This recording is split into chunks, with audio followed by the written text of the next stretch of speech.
مثل الذين ينفقون أموالهم في سبيل الله كمثل حبة أنبتت 7 سنابل وكل في فلك يسبحون ويخلق ما لا تعلمون. بسم الله الرحمن الرحيم. الحمد لله والصلاة والسلام على رسول الله صلى الله وسلم وبارك عليه وعلى آله وصحبه ومن والاه. Brothers and sisters, Assalamu alaikum wa rahmatullahi wa barakatuh.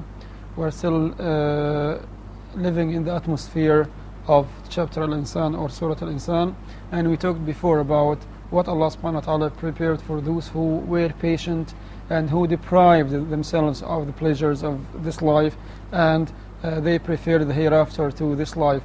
Allah subhanahu wa ta'ala here in this verse, the Quran, verse number 13, says مُتَّكِئِينَ فِيهَا عَلَى الْأَرَائِكِ لَا يَرَوْنَ فِيهَا شَمْسًا وَلَا زَمْهَرِيرًا. This is another blessing that Allah subhanahu wa ta'ala prepared for those who were patient and for those who were dutiful to Allah subhanahu wa ta'ala. The translation of the verse here, reclining in the garden on raised thrones. There they will see neither the sun's heat, and they will not see also the moon very cold weather. So they will never, for example, face very hot weather like we have here in some countries, and they will not have also very cold weather like what we see in some other countries. So a life which is very, very pleasant, a life which is very, very enjoyable will be prepared for them, and they will because subhanallah they suffered a lot and they went through many difficulties in this life, so their reward from Allah subhanahu wa ta'ala is to have a kind of rest, is to have a kind of comfort, is to have a kind of happiness in the hereafter, because Allah subhanahu wa ta'ala will not gather two difficulties, a difficulty here and a difficulty in the hereafter. As we said before, the one who suffers here and who worships Allah subhanahu wa ta'ala here and who,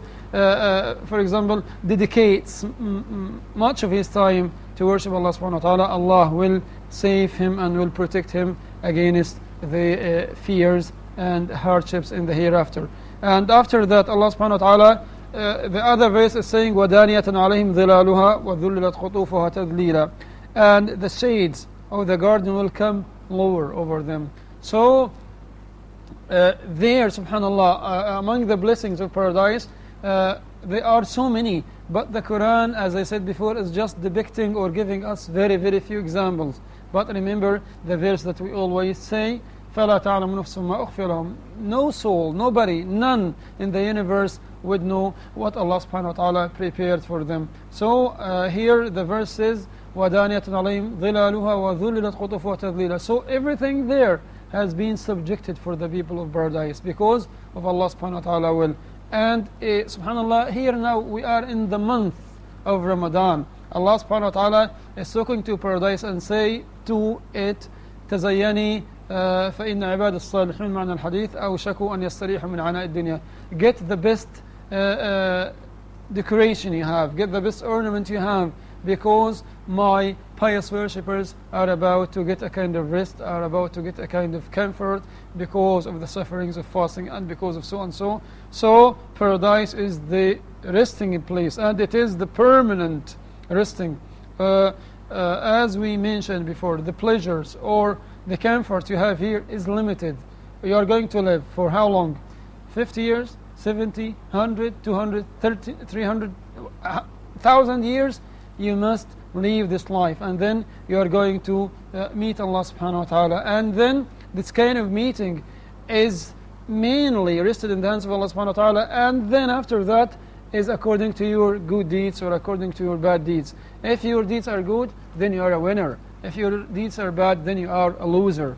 So the winners will be happy because of Allah subhanahu wa ta'ala blessings, as he says also in another surah, قُلْ بِفَضْلِ اللَّهِ وَبِرَحْمَتِهِ فَبِذَلِكَ فَلْيَفْرَحُوا هُوَ خَيْرٌ مِمَّا يَجْمَعُونَ. Say to them, it's only because of Allah subhanahu wa ta'ala blessing, pleasures, and because of Allah subhanahu wa ta'ala mercy, they will rejoice that, they will be happy with that. And the other group, or the group of the losers, they will regret for every single minute that passed before them and in which they didn't mention Allah subhanahu wa ta'ala. As the hadith of the Prophet ﷺ says, a person will not regret as much as when, for example, a single minute or a part of time passed before him and he didn't mention Allah subhanahu wa ta'ala. In another hadith he said, any gathering or any meeting among people in which they didn't mention Allah subhanahu wa ta'ala, they will regret that meeting. And Allah subhanahu wa ta'ala is saying in Surah Al-Zumar, يا حسرة على ما فرطت في جنب الله وإن كنت لمن الساخرين. You will regret because you were neglectful to Allah subhanahu wa ta'ala, because you didn't offer, for example, some services, or you didn't dedicate part of your time for helping people, for going to involve in the issue of da'wah, which is something incumbent on every Muslim. Every Muslim is obliged to convey the message of Islam, because the Prophet ﷺ, he said, بلغوا عني ولو آية. Inform people about the message of Islam, even if you can just give them a single verse. And as Allah subhanahu wa ta'ala said in Surah Al-Ghashiyah, فذكر إنما أنت مذكر لست عليهم بمسيطر. So you are only to remind people of Allah subhanahu wa ta'ala, of the hereafter, of the day of judgment, but you are not to compel them, you are not to control their affairs. You can't oblige them to accept something, but give them, for example, convey the message to them. And as Allah subhanahu wa ta'ala, He says, فَمَنْ اهْتَدَى فَلِنَفْسِهِ وَمَنْ ضَلَّ فَإِنَّمَا يَضِلُّ عَلَيْهِ. The one who guides or who is guided to the right path, then that's good for him. And the one who, for example, chooses the misguidance or the wrong way, so this is his own choice. And Allah subhanahu wa ta'ala, He says here, مُتَّكِينَ فِيهَا عَلَى الْأَرَائِكِ لَا يَرَوْنَ فِيهَا شَمْسًا وَلَا زَمْهَرِيرًا. So the suffering that was here will not be felt in the hereafter. And after that, Allah subhanahu wa ta'ala is saying, وَدَانِيَةٌ عَلَيْهِمْ ظِلَالُهَا وَذُلَّتْ قُطُوفًا تَضْلِيلًا. So trees there will be down, will lower themselves to the extent that you can reach them, and of course they will shade you, and you will be under the shade of such trees. And they are not again like the trees we have here. Sometimes we are amazed by one of the trees. We could say, oh, this tree, for example, is 100 years old, or 200 years old, or 300 years old. It's something like, for example, an ancient one. But the tree of just a single tree in paradise, as we are told in the hadith, a person might walk in the shade of this tree for many, many years. So it is not again a complete difference between here and there, because paradise itself is something that has been mainly 100% designed by Allah subhanahu wa ta'ala. But a tree here, you can plant yourself, for example, you can cut it if you want, you can trim it if you want, for example. But over there, nobody can interfere in such things, and nobody can make any kind of design, but it is Allah subhanahu wa ta'ala who designed, and it's Allah subhanahu wa ta'ala who prepared everything for those people, and who prepared the best of pleasures for them because of what they did in their previous life. And then Allah subhanahu wa ta'ala, وَيُضَافُ عَلَيْهِمْ بِأَنِيَةٍ مِّن فِضَّةٍ وَأَكْوَابٍ كَانَتْ قَوَارِيرًا. So everything there, even subhanAllah, as the Prophet ﷺ said, even the floor, it's not made by ceramic, for example, or a very expensive kind of marmor, but it is made of pearl. And the walls are made, some of which, for example, are built or made or composed of silver. So imagine, for example, you will have a palace or a mansion or a hotel or a building there, the floor of which is made out of pearl, walls are made, subhanAllah, out of silver and gold. Imagine this, and try to live this atmosphere. Imagine that now you have been admitted by Allah subhanahu wa ta'ala because you performed fasting before you went for Hajj. يهدي به الله من اتبع رضوانه سبل السلام.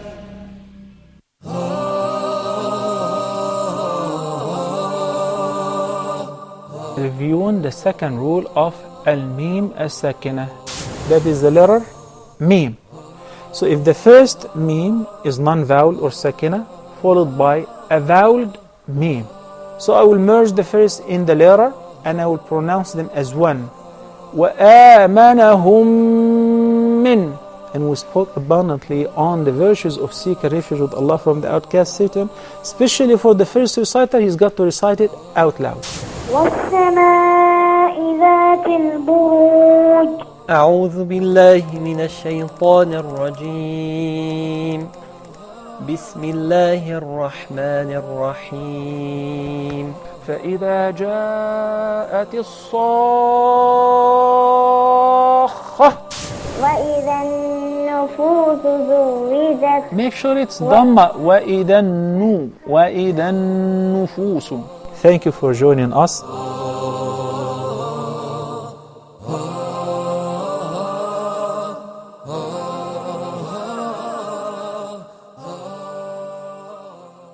يهدي به الله من اتبع رضوانه سبل السلام.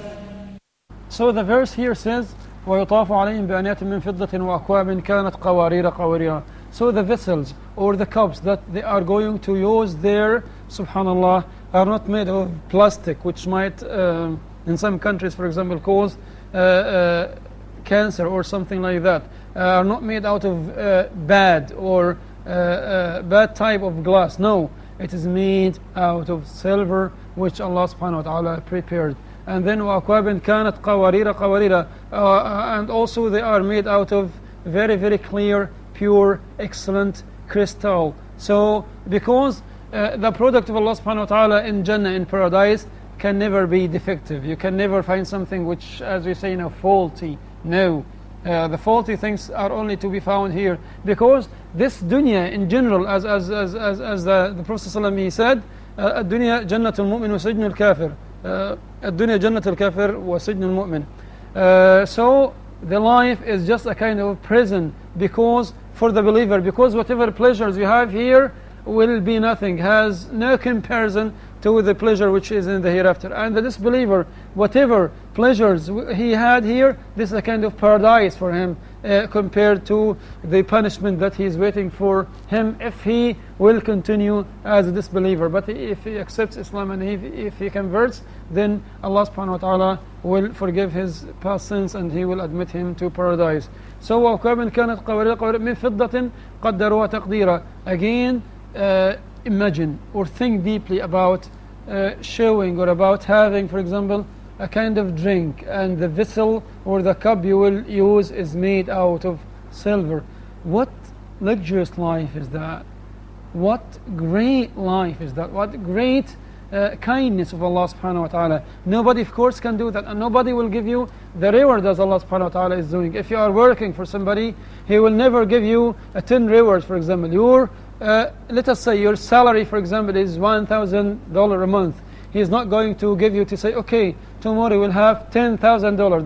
This is maybe impossible anyway. But what Allah subhanahu wa ta'ala, how can you say, for example, something which is very simple, and Allah subhanahu wa ta'ala, if you say, for example, as we know in the hadith, if you say subhanallah wa bihamdi subhanallah al-azim, then Allah subhanahu wa ta'ala will plant a tree, for a palm tree for you in paradise. What kind of greatness is that? What kind of reward is that? You just say a few words, and then Allah subhanahu wa ta'ala give you all these rewards. You pay £1, and then Allah subhanahu wa ta'ala will give you the reward for £10 or $10 or 10 riyals or anything you do. And Allah subhanahu wa ta'ala might increase that to maybe to 700 times. So it's a matter of continuous reward by Allah subhanahu wa ta'ala. And Allah subhanahu wa ta'ala might multiply all these things in the future if you still continue doing all these things. And He might shower you, He might include you in His mercy, and you might be included among those whom Allah subhanahu wa ta'ala might accept from hisab and settling accounts and all these things. So Allah subhanahu wa ta'ala here says مِن فِضَّةٍ قَدَّرُوهَا تَقْدِيرًا. So the vessels or the cups that will be used there are made out of silver, as Allah subhanahu wa ta'ala mentioned here, and in another surah, in Surah Al-Hajj as well. In many different surahs, the same pleasures are being mentioned, just to confirm. And again, nobody should even think, even for one single minute, that these things are not real. No, they are real, because once the Quran is talking about something, make sure, 100% sure, definite, that it must take place. Because Allah subhanahu wa ta'ala is saying in Surah Ar-Rum, وَعْدَ اللَّهِ لَا يُخْلِفُ اللَّهُ وَعْدَهُ وَلَكِنَّ أَكْثَرَ النَّاسِ لَا يَعْلَمُونَ. When Allah subhanahu wa ta'ala is making a promise, is giving a promise, so that promise must be fulfilled. And Allah subhanahu wa ta'ala is saying here, وَيَسْقَوْنَ فِيهَا كَأْسًا كَانَ مِزَاجُهَا زَنْجَبِيلًا. Again, Allah subhanahu wa ta'ala is showing us, is giving us more details about pleasures of paradise and about what has been prepared for those people. So he said before, وَيُطَافُ عَلَيْهِمْ بِآنِيَةٍ مِّن فِضَّةٍ وَأَكْوَابٍ, and then here he says وَيَسْقَوْنَ فِيهَا كَأْسًا كَانَ مِزَاجُهَا زَنْجَبِيلًا. The kind of wine that will be given to them, it will have a kind of taste which is similar to the taste of ginger, for example, zanjabil, as it is translated in English, ginger. And then of course this will not be like the ginger we are using here. It is something which is pure, which is the best product you can ever find, and it doesn't have it. Sometimes we feel proud when we say, for example, I am using organic things. It's better than, much better than the organic foods and the organic, for example, vegetables and so on. عَيْنًا فِيهَا تُسَمَّى سَلْسَبِيلًا. In paradise there is a kind of well which is called salsabil. So paradise has got many pleasures, has got many wells, has got many springs over there, and has got also many names. We have Al-Firdaus, we have Adan, we have Jannah, and so on. And paradise also, people there vary according to their position. For example, great companions like Sayyidina Abu Bakr and Sayyidina Umar, they will be in a position or in a place which is different to, for example, successors, At-Tabi'un or the Salaf al-Salih or so on. A very pious person will not be in the same position like, for example, a person who disobeyed Allah subhanahu wa ta'ala for some time and so on. So Allah subhanahu wa ta'ala, why should the Quran, for example, tell us about all these stories?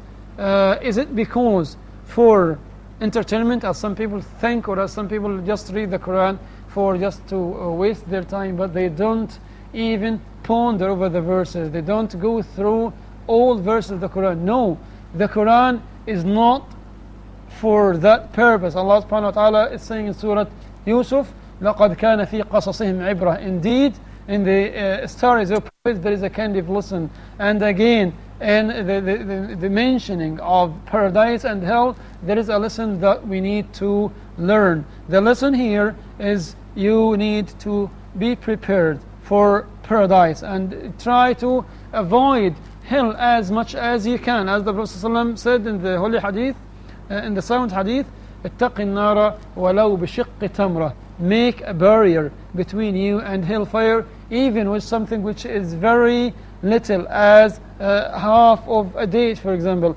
And subhanallah, admittance to paradise itself is not something difficult. We have two reports or two authentic traditions of the Prophet ﷺ, one of which shows you how a person could go to paradise with something which is very, very little according to our own conception, and somebody else might be admitted to hellfire because of something which is very little according to our own point of view. We have the first example in which the Prophet ﷺ is telling us about a woman from among the children or Bani Israel. She was prostitute, but one day she was thirsty, she felt thirsty and she drank, and then she found a dog, and she found that the dog had the same situation of thirst. She held the dog and she brought him some water, and the dog drank, and subhanallah, Allah subhanahu wa ta'ala thanked and accepted her deed, and she was admitted to paradise because of this little thing. And another story of another woman, she was admitted to hellfire because of something which is very little. She didn't give some food for the cat, and she kept the cat, put the cat, for example, in a room or something like that. She didn't give her food, and even she didn't give the cat the chance to try to look for another place for some provision, and the cat died. And so Allah subhanahu wa ta'ala punished her in hellfire because she tortured a very little creature like the cat. Another also good story, one of the people, when he died, he said three words. He said, first of all, I wish it was complete, I wish it was long, and I wish it was new. And he died. And people, these sentences are exactly like riddles. Nobody understood what does he want to say. And a few days later, one of the pious people, he saw the man in a dream, and he asked him, what do you mean by that? He said, okay, when I saw the reward for these few things, one day there was a blind man that I, for example, helped him to walk for some distance. And when I was the reward of such helping the blind man, I said, oh Allah subhanahu wa ta'ala, I wish that distance was quite long. And another day, somebody was very hungry, and I had 2 loaves of bread, and I gave him only 1 loaf. And when I found the reward with Allah subhanahu wa ta'ala, I wish I gave him the whole of the bread, for example. And then another person was very cold, and I had 2 garments, and a new one and an old one. But I gave him the old one, and I kept the new one for myself. So when I found the reward with Allah subhanahu wa ta'ala, which was great, I wish that I would have given him the new dress. So this is, subhanallah, you might enter paradise with something which is very little. And always remember the verse in Surah Al-Imran in which Allah subhanahu wa ta'ala is saying, لَن تَنَالُوا الْبِرَّ حَتَّى تُنْفِقُوا مِمَّا تُحِبُّونَ. So if you want to be admitted to paradise, then give out of the best you have. Because, unfortunately, a lot of people, when they want to donate, they have all the clothes. It's no longer used, for example. It's no longer valuable. It has no value at all. Clothes are bad, are old, can't be worn by anybody. So they give such clothes, for example, for charity. If they have bad notes, old notes that, for example, all people refuse to accept, okay, they put, okay, we take this money, we take this bad money, bad notes, for example, put it in the mosque, for example. If they have food which is about to expire, for example, they say, okay, we'll take the food and give it to the poor. No. Allah subhanahu wa ta'ala, إِنَّ اللَّهَ طَيِّبٌ لَا يَقْبَلُ إِلَّا طَيِّبًا. Allah subhanahu wa ta'ala only accept the good deeds and the good things. It was reported that either Sayyida Aisha or Sayyida Fatima radiyallahu anhunna, may Allah be pleased with both of them and with all companions and female companions, before giving any kind of money to any poor person, she used to soak this money with perfume. And when she was told, why should you do that? She said that the charity or the money that I'll give to the poor falls in the hands of Allah subhanahu wa ta'ala before it falls in the hands of the poor. So remember that when you give for charity, you do anything good, you do it sincerely for the sake of Allah subhanahu wa ta'ala, in order to make it accepted by Allah subhanahu wa ta'ala and to get the full reward for it, to be included among those people that we are talking about in paradise, inshallah. We ask Allah subhanahu wa ta'ala to make us among them, or make us or gather us with this righteous and good group. At the end, I ask Allah subhanahu wa ta'ala forgiveness for me, for you, for all our Muslims all over the world. Until we meet again, Assalamu alaikum wa rahmatullahi wa barakatuh. وترى الجبال تحسبها جامدة وهي تمر مر السحاب صنع الله الذي أتقن كل شيء إنه خبير بما تفعلون. مثل الذين ينفقون أموالهم في سبيل الله كمثل حبة أنبتت 7 سنابل وكل في فلك يسبحون.